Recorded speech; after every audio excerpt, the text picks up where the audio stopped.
अब यहीं से प्रारंभ हो जाता है भागवत कथा। ये मार्ग बतला दिए कि पहले कीर्तन श्रवण करना चाहिए, कीर्तन करना चाहिए, तब स्मरण करना चाहिए। तब यहाँ से परीक्षित ने बोला कि तो जिस भगवान का कथाएं आप कर रहे हैं, तो भगवान हैं कौन, भगवान करते क्या है, भगवान ने किया क्या? तो बोले कि भगवान नारायण है। तो भगवान किए क्या? बोले भगवान इस जगत, बोलिए भक्त वत्सल भगवान की जय, सच्चिदानंद भगवान की जय।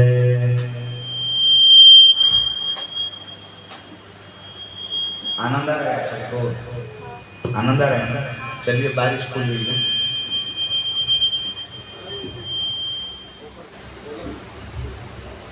ओम नारायण नारायण। बोलिए भक्त वत्सल भगवान की जय। भगवान करते क्या है? तो उन्होंने कहा कि भगवान इस सृष्टि का सृजन करते हैं। परीक्षित ने पूछा कि जब भगवान सृष्टि का सृजन करते हैं तो सृष्टि कैसे उत्पन्न हुई, सृष्टि कैसे बनी? तब यहाँ से सुखदेव स्वामी जी महाराज परीक्षित को तीसरी स्कंद में ले जाकर के कहते हैं कि जो प्रश्न तुम मेरे से पूछ रहे हो, यही प्रश्न उद्धव जी, मैत्रेय जी और विदुर जी, ये तीनों का बाद में ये आपको मिलेगा। कैसे? बोले कि विदुर जी जब निकल गए थे अपना राज्य को छोड़ करके, तो भगवान जब तिरोधाय हो रहे थे, इस धराधाम को छोड़ करके जा रहे थे, तो उद्धव को ज्ञान दिया। उन्होंने कहा कि जाकर के विदुर जी से मिलना। उद्धव जी मिले विदुर जी से। विदुर जी ने भगवान कृष्ण के विषय प्रश्नों से पूछा कि भगवान कहाँ है, क्या कर रहे हैं? बोले कि भगवान तो परम धाम को चले गए। हे विदुर जी, भगवान जब जा रहे थे तो उन्होंने कहा कि हे उद्धव, तुम हमारे अंतरंग मित्र हो, मैंने आजीवन पर्यंत किसी का कर्ज अपने शरीर पर नहीं रखा, वो चाहे इस जन्म का हो चाहे उस जन्म का हो, मैं कर्ज से छुटकारा ले रखा हूँ। लेकिन एक ऐसे व्यक्ति हैं जिनका कर्ज अभी तक छूटा नहीं। बोले वो कौन? बोले विदुर जी। अरे महाराज, मैं जब व्याध बन करके बाली को मारा तो उस कर्ज को उतारने के लिए मैं आज खुद उसी बाली को व्याध बना दिया और उसके द्वारा आज अपना स्वयं तिरोधान लीला को संवरण किया। लेकिन वह विदुर के घर में जो मैंने भोजन किया, उस भोजन का मैं उनका प्रति उपकार नहीं किया। इसलिए जो दिव्य ज्ञान उपदेश में जो आपको दे रहा हूँ, उनको बताना कि जाकर के मैत्रेय जी से मिलें और ये दिव्य ज्ञान उपदेश दें। आज विदुर जी और मैत्रेय जी का दर्शन हुआ गंगा के तट पर। मैत्रेय जी जब विदुर जी से मिले तो महाराज दोनों का आंसू आंखों से झरझरित होने लगा। विदुर जी ने पूछा कि हे मैत्रेय जी, उद्धव जी ने बताया था कि भगवान ने किसी प्रकार का सद्ज्ञान को उपदेश दिया है जिसको आपको देना है। मैत्रेय जी ने कहा कि हाँ, भगवान के दिव्य लीला का वर्णन किया। भगवान कहाँ जन्म लिए, क्या किए, क्या क्या लीला की, किस प्रकार से अपना देह त्याग करके अपने परम धाम को गए, इस प्रकार के विषयों को उन्होंने श्रवण कराया। विदुर जी ने यहाँ पर एक प्रश्न पूछा कि हे प्रभु, मैं आपसे जानना चाहता हूँ कि सुखाय कर्माणि करोति लोके न तै परम वानुपारं वा विन्देत भूयस्तवैव दुःखं यदर्थयुक्तं भगवान् वदेमः।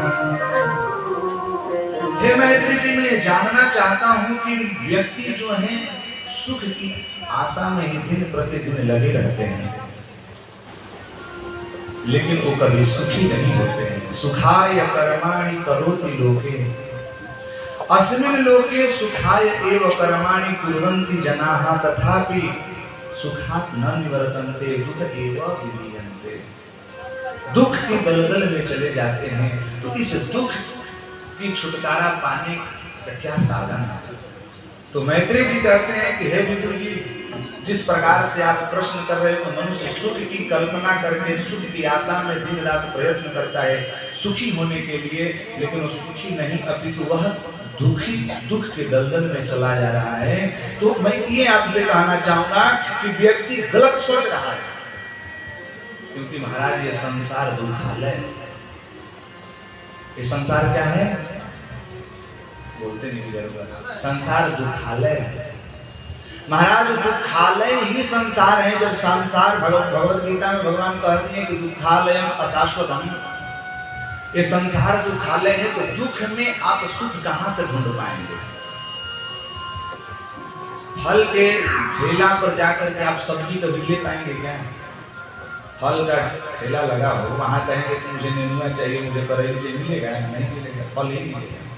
संसार दुख रूपी संसार है, इसमें आप सुख ढूंढेंगे तो कहां से मिलेगा? मैं स्वयं अभी आज ही चर्चा कर रहा था आपस में, एक व्यक्ति ने शादी किया कि भैया बहू आ जाएगी घर में तो माँ के लिए बड़ा अच्छा हो जाएगा।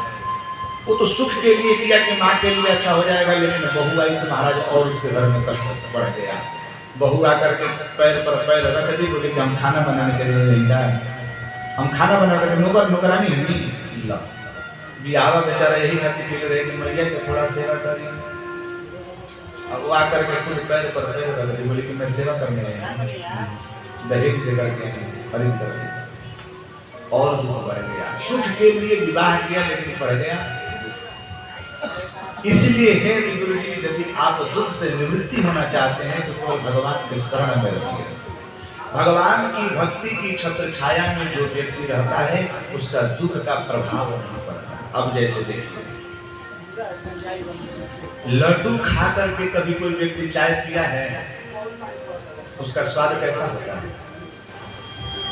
जो व्यक्ति लड्डू खा लेगा उसके बाद चाय पिएगा तो चाय का स्वाद उसको पता नहीं लगेगा। उसी प्रकार से जब भगवान की भक्ति रूपी लड्डू हमारे हृदय में बैठ जाएगा तो दुख रूपी चाय भी यदि हम पिएंगे तो दुख पता नहीं चलेगा कि चाय का स्वाद कैसा है, दुख कैसा है। क्योंकि भगवान की भक्ति, क्यों? क्योंकि वो दर्द, वह दुख भगवान के चरित्रों में देखने को मिला है। महाराज क्या दुख सहेंगे जी हम लोग जितना राम ने सहा, क्या दुख सहेंगे जी जितना कृष्ण ने सहा। अभी जन्म हुआ नहीं कि कंस पीछे पड़ा है कि मार दो उसको, भागना पड़ा, अपना माँ का दूध भी नहीं पिए भगवान का नैया में भागना पड़ा। न जाने कितने राक्षसों के द्वारा भगवान को मारने के लिए प्रयत्न किया गया है। थोड़ा सा कष्ट करें जी, हमारे बच्चों को थोड़ा सा दर्द और शरीर को तो रोने लगते हैं कि बच्चा बीमार है। भगवान का तो मृत्यु का घड़ी पीछे पड़ गया। राम जी का देखो जी, मुखाम्बुजश्री रघुनंदनस्ने, आज ही रात में चर्चा हो रही है कि कल आपका राज्याभिषेक किया जाएगा। कल जब प्रातः काल हो रहा है तो पता चला कि पिता दीन मोहिकानंद राज, आज हो रहा है कि कल आपका अभिषेक किया जाएगा। कितना कुछ होना चाहिए। और प्रातः काल होते हुए पता लग रहा है कि नहीं, पिता दीन मोहिकानंद राज हमें वन की ओर जाना है। 14 वर्ष माँ भगवती सीता ऐसा अयोध्या कांड में आप दर्शन करेंगे तो प्रारंभिक में दर्शन आता है कि भीग गए भारी। ये थोड़ा बढ़िया कीजिए ना जिसका से बोले भक्त वत्सल भगवान की जय।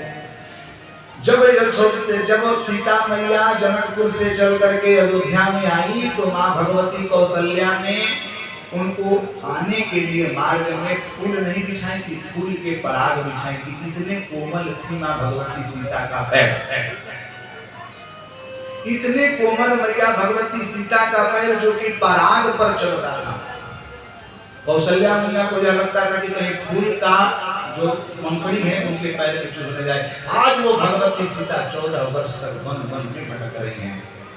आप कष्ट सह पाएंगे? घर से लेकर किसी बालों को 2 दिन के लिए बाहर कर दिया जाए कि भाग यहाँ से, तो महाराज गोली चला देगा अपने पिता पर। और महाराज दशरथ जी कुछ बोल भी नहीं रहे हैं, फिर भी भाव समझ करके रामचंद्र जी छोड़ करके चले गए। नहीं पिताजी, आप धर्म भीरु हैं, आप धर्म रक्षक हैं, आप सत्यवादी हैं, आपकी सत्य की रक्षा करने का मेरा दायित्व है। दुख जब देखेंगे भगवान का तो हमारा दुख। एक और बात, दुखी होना और सुखी होने में अंतर है, समझिए इस बात को। हम दुखी कब होते हैं? जब हम अपना कंपेयर करते, कंपेयर बोलते हैं इसको, कंपेयर का मतलब होता है तुलना। और जब हम तुलना करते हैं, अब हंसिएगा मत, सुनिए ध्यान से, बोलिए भक्तवत्सल भगवान की। दुख और सुख हमारे जीवन में कंपेयर से होता है। जैसे देखिए गोलू भैया के पास यदि मान के चलिए कि 5000 का वस्त्र है और हमारे पास 2000 का वस्त्र है, तो मैंने कंपेयर किया, भैया हमारे 2000 में। सुनिए आप लोग ध्यान नहीं इधर, बोलिए भक्तवत्सल भगवान की जय। दुखेषु मानवा सर्वे, दुखेषु दुखाधिकान् पश्येत् पश्येत् सुखेषु सुखाधिकान्। महाराज यदि आपको दुख जीवन में लग रहा है तो अपने से किसी दुखिया को देख लो। किसी व्यक्ति का यदि अंगुली कट जाता है तो भगवान को कितना गाली देते हैं। कभी हॉस्पिटल में जाकर के देखना कि आपका तो अंगुली कटा है तो भगवान को गाली दे रहे हैं, किसी का पूरा जिला गायब है कि नहीं? किसी का हाथ ही नहीं है, आपका तो कम से कम अंगुली बचा है। जब हम अपने से नीचे वाले दुख को देखेंगे ना तो हमें पता लगेगा कि भगवान की कितनी कृपा है। इस कृपा को समझिए। विदुर जी ने कहा कि चलो भगवान की भक्ति भी करेंगे, लेकिन प्रभु हम जानना चाहते हैं कि भगवान ने इस सृष्टि का निर्माण कैसे किया, सृष्टि का विस्तार कैसे हुआ। देखिए दो चीजें होती हैं, सृष्टि का निर्माण और सृष्टि का विस्तार, ये दो है। जैसे घर का विकास और घर का निर्माण, दोनों अंतर होता है। घर का निर्माण करने में ईंट लगता है, सरिया लगती है, सीमेंट लगता है, बालू लगते हैं, ये सब लगते हैं नहीं लगते हैं। और विकास करने के लिए क्षेत्र बढ़ा दीजिए कि यहाँ पर वो होगा, क्या बोलते हैं, वहाँ पर वो सोने वाला घर है, वहाँ पर खाने वाला घर है, वो विकास हो गया और उसका निर्माण अलग अलग मटेरियल्स होगा। उसी प्रकार से सृष्टि का निर्माण हुआ है। किस किस से? बोले कि सर्वप्रथम इस सृष्टि का निर्माण हुआ आदि पुरुष से, मूल प्रकृति से। पुरुष और प्रकृति से इस सृष्टि का निर्माण हुआ। पुरुष और प्रकृति में जब हलचल हुआ महाराज, तो महत्त्व की उत्पत्ति हुई। महत्त्व से अहंकार और अहंकार से सत रज तम, ये सांख्य का चीज है।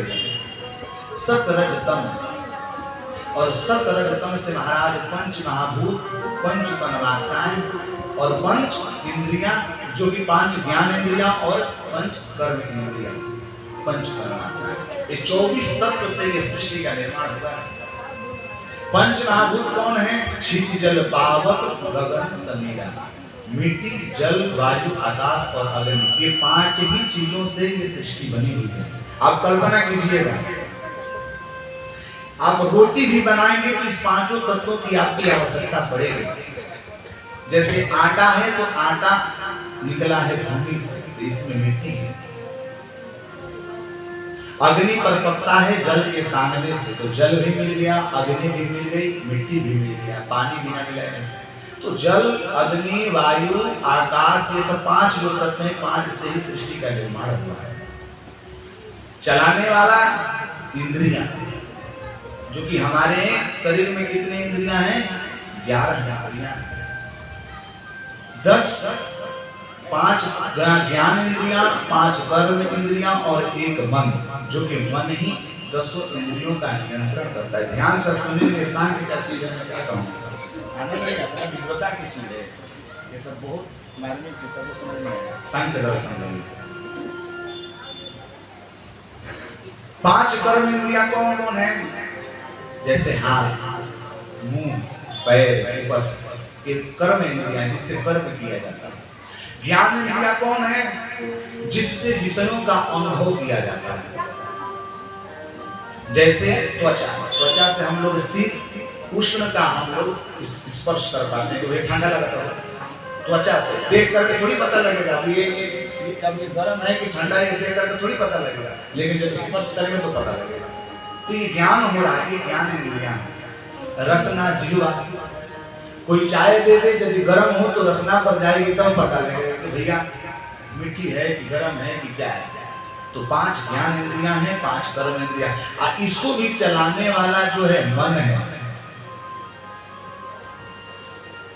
मन अधिष्ठाय कर्माणि, मन में अधिष्ठ होकर के कर्मों को करता है। जैसे देखिए आप यहाँ पर बैठे हैं, नेत्र भी हमारे ऊपर देख रहे हैं, कान भी सुनाई दे रही है, लेकिन जब मैं आपसे प्रश्न करूंगा कि हाँ जी मैंने क्या कहा, तो बोलेंगे पंडित जी भुला देंगे ना, सुनने है। आंख भी यही है, शरीर भी यही है, लेकिन पूछ रहा हूँ तो बोलने को भूल गया, सुनाई नहीं दिया। सुनाई नहीं दिया क्यों? क्योंकि मन यहाँ नहीं। इंद्रियों के साथ जब मन आपका संबद्ध रहेगा तभी वह ज्ञान आपको समझ में आने वाला है। बोलिए भक्त वत्सल भगवान की जय। तो इस प्रकार से सृष्टि का विस्तार हुआ, निर्माण हुआ। और जब सृष्टि का विकास होने के लिए आया तो उन्होंने कहा कि सर्वप्रथम इस संसार में कुछ नहीं था, केवल जल ही जल था। उसमें भगवान श्री हरि नारायण जी शयन कर रहे थे, जिनके नाभि कमल से ब्रह्मा जी प्रकट हुए। और ब्रह्मा जी तप किए, तप में उनको ज्ञान हुआ कि हमें करना क्या चाहिए। तो भगवान ने कहा कि आप सृष्टि का विकास करो, सृष्टि का विस्तार करो। तो ब्रह्मा जी ने अपने तपश्चर्या से मानस सृष्टि की रचना की, जिसमें सर्वप्रथम सनकादिकों का प्रादुर्भाव, सनक सनंदन सनातन सनक। उन लोगों से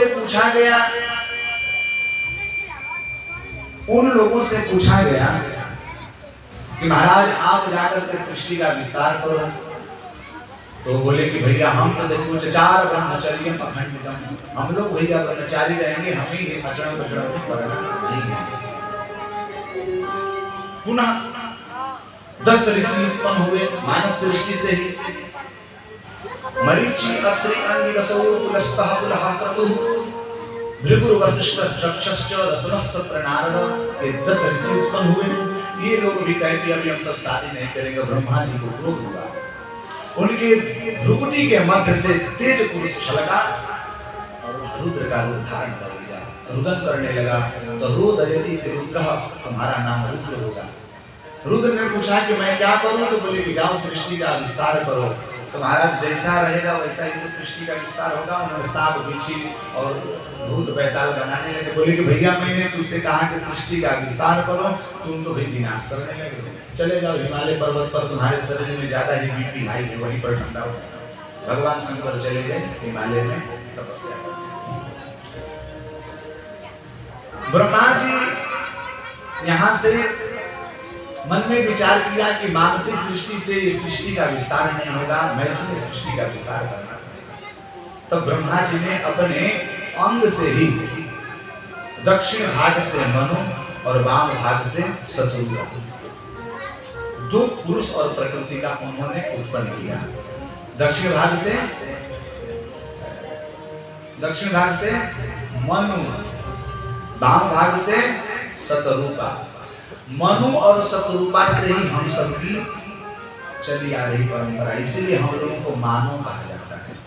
व्याकरण आप लोग पढ़े होंगे तो व्याकरण में दर्शन में आता है मनोह अपत्यम कुमार मानवः, मनोर्जातः मानवः। मनु की संतान को मानव कहते हैं। मनु और शतरूपा जिनते भई नर सृष्टि अनुपा, मनु और शतरूपा के ही हम सब संतान हैं। तो मनोस्तु शतरूपायाम तिस्रस कन्या सृजगिरे आकुतिर्देव भूतिश्च प्रसूतिरिति विस्मृताः। मनु और शतरूपा के 5 पुत्र, जिनमें 3 लड़की और 2 लड़के। 2 लड़के में प्रियव्रत और उत्तानपाद, यही है प्रियव्रत और उत्तानपाद। 3 लड़कियां में देवहूति, आकुति और प्रसूति। आकुति, प्रसूति और देवहूति। आकुति प्रसूतिश्च देवहूति विस्मृता। ये 5 संतान से सारी सृष्टि धीरे धीरे विस्तार की ओर बढ़ती चली गई। यहाँ पर परीक्षित ने जब पूछा कि प्रभु ध्यान करने की विधा क्या है, तो हाँ ध्यान करने की विधा भी क्रमोन्मुक्ति सद्योन्मुक्ति बतलाया गया। सुखदेव जी कहते हैं कि परीक्षित, यदि भगवान का ध्यान करना है तो 2 विधा से तुम भगवान का ध्यान कर सकते हो। कैसे? या तो अपने ही शरीर में भगवान का ध्यान करो, नेत्र बंद करके संचिंतित भगवत शरणारविंदम। हमारे सन्मुख भगवान बैठे हुए हैं, उनका नख कितना सुंदर है, उनका पाद तल कितना सुंदर है, उनके घुटने कितने सुंदर है महाराज, कितना करघने सुंदर पहने हुए हैं। नाभि तो महाराज ऐसा दिख रहा है जैसे कि ब्रह्मांड का कटाह हो, वक्षस्थ महाराज ऐसा लग रहा है कि कितना दिव्य बड़ा पर्वत जैसा समान लग रहा है। ग्रीवा महाराज कंठ के समान दिख रहा है। कपोल ऐसे लग रहा है कि बिंबा फल अधरोष्ट जो है बिंबा फल का सदृश है। नेत्र तो महाराज ऐसा लग रहा है कि नीम के समान है। मोर मुकुट पहने हुए भगवान श्री कृष्ण का ध्यान करना चाहिए। ये ध्यान की विधा है। और एक ध्यान की विधा है कि जितने जगत में जितने सृष्टि हैं, जितने जीव जगत हैं, उनमें भगवान का दर्शन करना।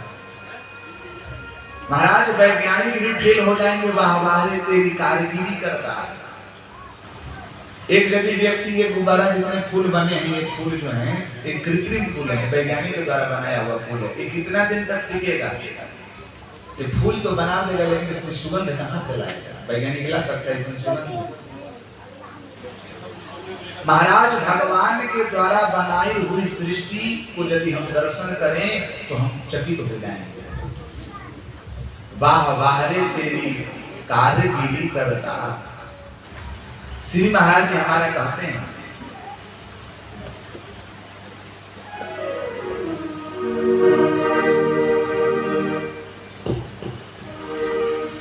वाह रे तेरी कारीगरी कारीगरी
करता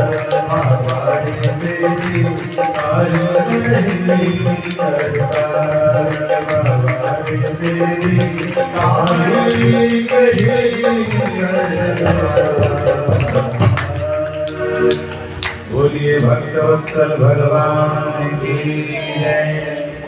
इसलिए भगवान का ध्यान दो विधा से करने चाहिए। एक तो अपने ही शरीर में भगवान को हृदय में बैठा करके भगवान का चिंतन करना चाहिए, और एक प्रत्येक जीव में, छोटा छोटा जीव में भी भगवान का दर्शन करना चाहिए, ऐसे करना चाहिए। उन्होंने कहा कि जो 5 संतति का आपने बताया तो इनका विस्तार कैसे हुआ ये बताएं। बोले कि मैं सबसे पहले लड़कियों की संतति के विषय में बताता हूँ। तो सबसे पहले देवहूति का प्रकरण बताया। बोले कि जो मनु जी की जो पुत्री है वो है देवहूति, और देवहूति का विवाह कर्दम ऋषि के साथ हुआ, जो कि ब्रह्मा जी के छाया से ही प्रकट हुए थे। महाराज कर्दम जी बड़े ही तपस्वी थे, तपस्या में तल्लीन थे।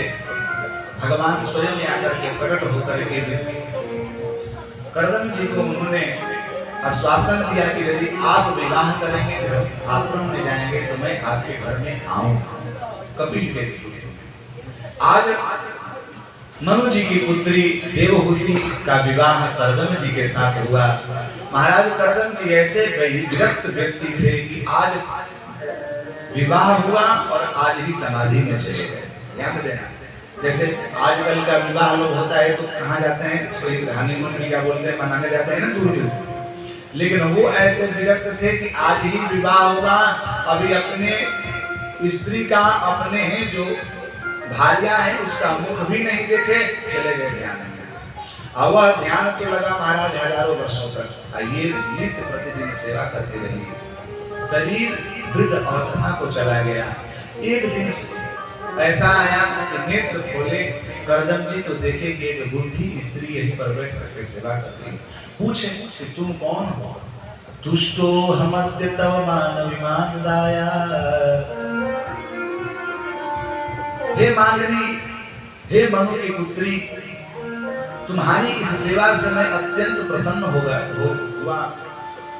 पूछो, तुम जानो, तुम मानो, तुम क्या मांगना चाहती है? तुम्हारी इस सेवा से मैं अत्यंत प्रसन्न हूँ। देवहूति ने कहा कि हे प्रभु, एक स्त्री को अपने पति से क्या चाहिए?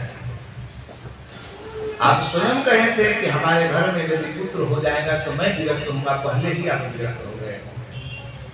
कर्दम जी ने कहा कि वहां पर सरोवर है, आप सरोवर में स्नान करके आओ। देवहूति जी उस सरोवर में जिन ही स्नान करने गई तो हजारों कन्या वहां पर थी। सबने निर्पण आदि करके उनको एकदम चकाचक कर दी। महाराज नौ यौवनता को प्राप्त कर दी देवहूति जी। महाराज संकल्प से उन्होंने कामद विमान को प्रकट किया। उस कामद विमान में देवहूति को बैठा करके हजारों वर्षों तक विषयों का सेवन किया। उसी मध्य में देवहूति के गर्भ से 9 कन्याएं उत्पन्न हुई। कला, रचना, अनुसुईया आदि 9 कन्याएं हुई।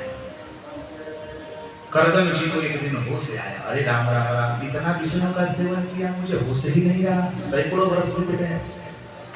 महाराज सुख कब बीत जाता है हम लोगों को पता भी नहीं चलता। और यदि दांत दर्द देने लगे तो रात कटती नहीं।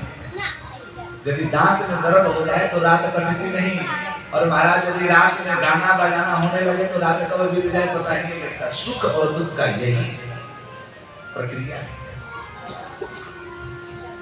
कर्दम जी को लगा कि नहीं, मैं इतना विरक्त शिरोमणि संत होकर के, ऋषि होकर के विष्णु का सेवन कर रहा हूँ।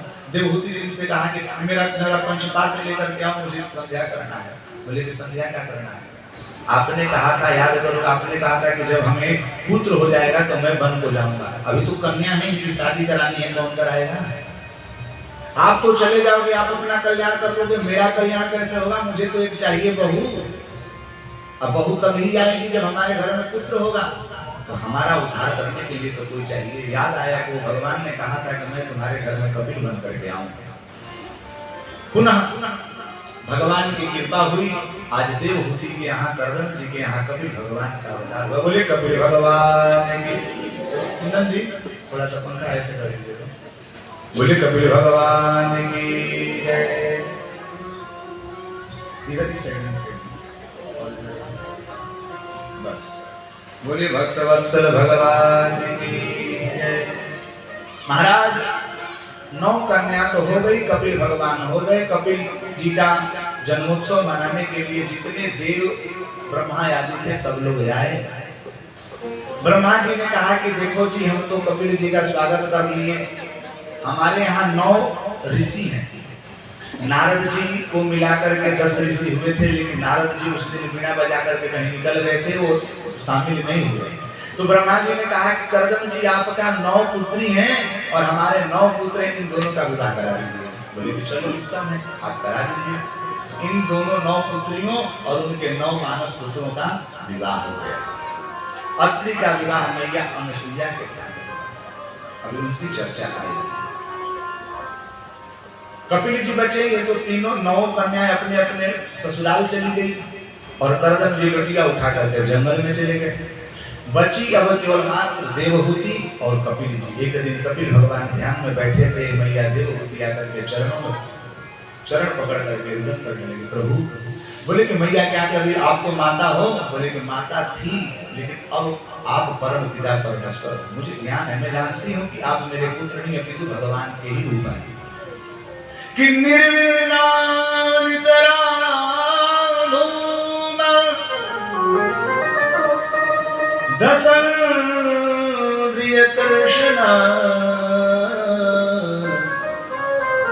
एन संभाव्यमानेन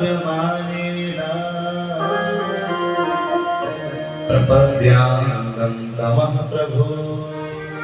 हे प्रभु, मेरा एक ही केवल मन में विषय प्रश्न है, वह मुझे आप उत्तर दीजिए। बोले क्या? बोले निर्विन्नाम नितराम भूमम दशनेन्द्रिय दर्शनाम। आज से नहीं, मैं तो साक्षात मनु की पुत्री हूँ, वैसे चक्रवर्ती सम्राट की पुत्री हूँ, जिसके घर में किसी प्रकार के सुख और वैभव की कमी नहीं है। मैं स्त्री होकर के जितने सुखों का उपभोग की शायद कोई कल्पना भी कर पाए, लेकिन अभी तक हमारा जो मन है वो तृप्त नहीं हो पाया। वस्तुतः विषयों से किसी का मन नहीं भरता है महाराज। न जातु काम कामानाम उपभोगे न साम्यति। थोड़ा सा साइंड बढ़िया कर लीजिए महाराज। वो मोबाइल चला कर बैठे हो तो मोबाइल देखते हैं, कोई भी सेट कर रहे हैं। न जातु काम कामानाम उपभोगे न साम्यति हविषा कृष्ण वर्तेन भूलैव विवर्धते। विषय कभी शांत नहीं होता है। आज रसगुल्ला खिला करके यदि किसी को पेट भर दिया जाए तो दूसरे दिन यदि दिखाया जाए तो खा लेगा। आज उसको बोल दीजिए कि आज पूरे भर पेट रसगुल्ला खा लो, फिर मिलेगा नहीं। बोलेगा हाँ चकाचक खाएगा, दूसरे दिन दिखाओगे फिर खाएगा। क्योंकि विषयों से किसी का पेट नहीं भरता। पूछ रही है क्या कारण है कि विषयों से मन नहीं भरता। बोले कि माता के मन ही बड़ा चंचल है। मन मदन मन मन ही नहीं, इनका खातिर आप कुछ चाहिए। मन को तो मनाना पड़ेगा, मन को मना लो, राम नाम का लो। मन को आपको मनाना पड़ेगा। नीर नीर नीचे के धारे, ये नीर जल को कहते हैं। जल नीर माने जल, पानी, और ये मन, ये दोनों नीच की तरफ जाते हैं। आप पानी को फेंकिए ऊपर दीवार पर तो लटक के नीचे चला आएगा कि नहीं आएगा? उसी प्रकार मन, यदि मन को भगवान के चरणों में जोड़ोगे तो उतना जल्दी नहीं जोड़ेगा जितना कि विषयों में तुरंत जुड़ जाएगा। इसलिए मन को मनाना पड़ता है। आइए छोटा सा भजन। मन को मनाना राम नाम गाओ, भीतर से उमरिया हरि हरि पद पद। मन को मना लो राम नाम गाओ, भीतर से उमरिया हरि हरि पद पद। हरि हरि पद पद, हरि हरि पद पद।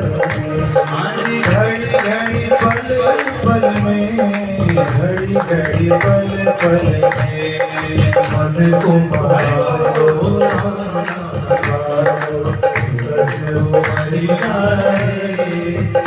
घड़ी पल पल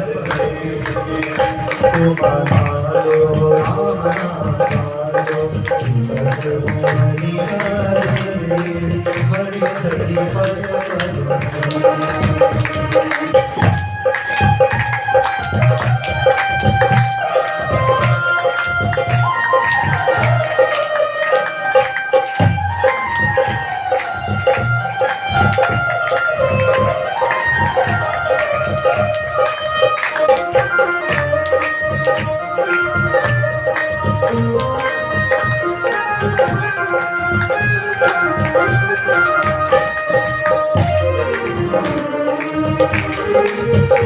गई बात अवस्था जमा गई बात अवस्था जमा भई माया टूटी अब पुराना भई माया टूटी अब पुराना अब भी संभालो तेरी बहारो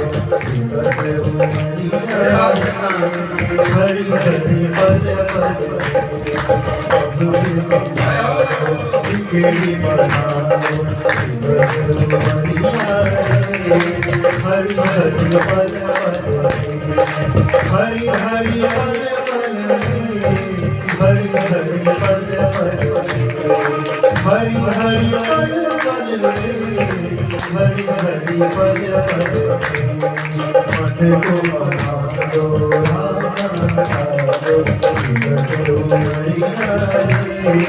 हरि हरि पद मन को बहारो राम नाम गारो हरि हरि हरि पद को बहारो राम नाम गारो हरि हरि हरि पद पद मन को बहारो राम नाम गारो हरि हरि हरि पद हरि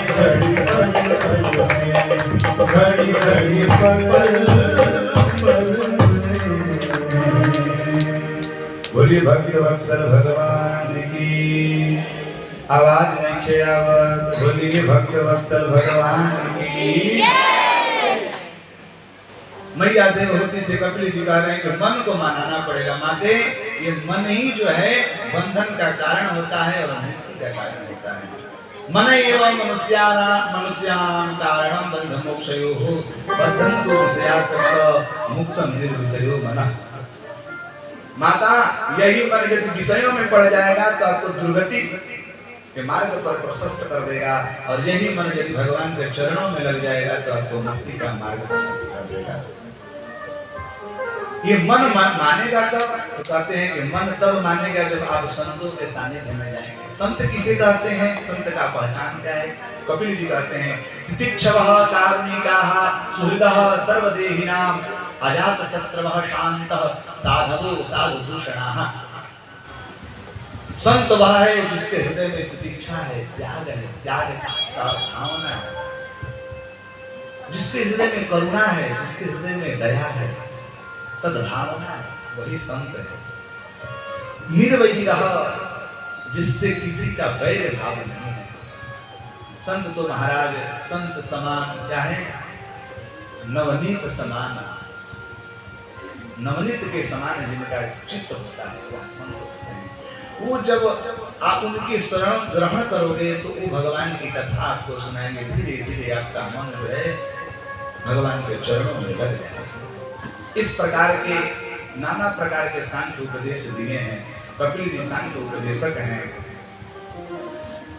मां भगवती देवहूति कपिल के उपदेशों को श्रवण करके उनका चित्त द्रवीभूत हो गया और वह एक जल में परिणित हो गई। कपिल जी गंगा सागर में आकर के विलीन हो गए। बोलिए कपिल जी भगवान की जय। देवहूति का प्रसंग कहते हुए उन्होंने आकुति और प्रसूति का भी उन्होंने बताया कि आकुति का विवाह रुचि प्रजापति के साथ हुआ और प्रसूति का विवाह दक्ष प्रजापति के साथ हुआ। दक्ष प्रजापति की बहुत सारे कन्याएं हुई, 16 कन्याएं हुई, जिनका 13 कन्या तो धर्मराज के साथ विवाह की गई। 3 कन्या स्वधा, स्वाहा और सती। स्वाहा का विवाह हुआ अग्निदेव के साथ, और स्वधा का विवाह हुआ पितृदेवों के साथ, और सती का विवाह किनके साथ हुआ? सती का विवाह किनके साथ हुआ? शंकर जी के साथ। लेकिन सबका वंश परंपरा चला, लेकिन सती मैया का नहीं चली। बोले क्यों? बोले कि क्या करे, बच्चा होने से पहले ही सती मैया को जलना पड़ा, मरना पड़ा। बोले कैसे है, कैसे हो गया भैया? बोले कि आप सुनिए, ध्यान से सुनिएगा, सती चरित्र यहाँ से मैं सुना रहा हूं। उस समय की बात है जब मैया भगवती सती का विवाह हुआ, और इधर दक्ष प्रजेश भय देहि काला अति अभिमान हृदय से हिला। उसी समय भगवान शंकर के जो ससुर थे दक्ष प्रजापति बने, और महाराज जिसको पद का अभिमान होता है, अलग ही अभिमान है, अभिमान में चूर हो गया। राजसभा में जब पहुंच रहा है तो सब लोग अभिवादन किए खड़े होकर के, लेकिन शंकर जी खड़े नहीं हुए। तब से महाराज वह अपने मन में अपना अपमान मान लिया कि मेरा दामाद होकर के खड़ा होकर के मुझे सत्कार नहीं किया। एक पॉइंट में क्या कहूँ, समस्या ये हमारे साथ हो जाती है ना कि मैं 2 घंटा 3 घंटा कथा कह ही नहीं करता, मेरे लिए 5 घंटा चाहिए तब मैं सटीक कथा करता हूँ। यही समस्या हमारे साथ, क्योंकि कथा के साथ कथा का बोधन भी जरूरी है। कथा तो सब लोग जानते हैं, लेकिन बोधन जानना है, और उसके लिए हमें पर्याप्त समय चाहिए। अपमान सम्मान क्या है? अपमान सम्मान ये सब मन की भावना है। दक्ष को थोड़ी उन्होंने अपमानित किया, वो तो बैठे रहे। दक्ष को अपने मन में लग गया कि मेरा दामाद होकर के खड़ा नहीं हुआ, अपमान। यही हम आप सबके परिवार में होता है, हम आपके समाज में होता है। कोई व्यक्ति यदि प्रणाम न करे तो महाराज उसके घर से आना जाना बंद होता है कि नहीं होता है? प्रणाम नहीं किया तो नहीं किया, शंकर जी ने नहीं किया तो नहीं किया। दक्ष को इसमें अपमान मानने की क्या बात है? मान लिया कि मेरा दामाद होकर के मुझे प्रणाम नहीं किया, खड़ा नहीं हुआ। आज ऐसी स्थिति हुई कि अपनी ही पत्नी, अपनी ही पुत्री को अपनी आंखों के सामने जलना देखना पड़ा। सम्मान और अपमान ये सब मन की भ्रम है महाराज। लेकिन आए दिन आए समाज में आप दर्शन करो तो ये छोटी छोटी बात लेकर के हम लोग आपस में अपमान और सम्मान मानते हैं। कोई प्रणाम न करे तो फलाना प्रणाम नहीं किया। अभिवादनशील संयुक्त वृद्धो पसेन हतपाय तो सर्वंते आयु विद्या यशो बलम। अरे उसका बढ़ेगा, जो व्यक्ति प्रणाम करता है उसके जीवन में 4 चीजें बढ़ जाती है, आयु विद्या यश और बल। नहीं प्रणाम करेगा तो उसका घाटा जाएगा, आपका इसमें क्या जाएगा भैया? नहीं किया बात खत्म। लेकिन नहीं, इसका मतलब कि आपके हृदय में सम्मान पाने की कामना है, आपके हृदय में सम्मान पाने की लालसा है। आप पहले ही मन में यह बना करके बैठ। अब जैसे देखिए एक समय की बात है, ध्यान से सुनिएगा। सम्मान किसे कहते हैं, अपमान किसे कहते हैं? हमारे पूज्य नाना जी कहते हैं, माता जी नाना जी एक कथा सुनाते थे, कहते थे कि पहले जमाने में तो नजदीक में ही शादी हो जाती थी। अब ऐसे ही नजदीक में एक शादी हो गई किसी का, संझौली बाजार था वो का नाम, उनका शादी।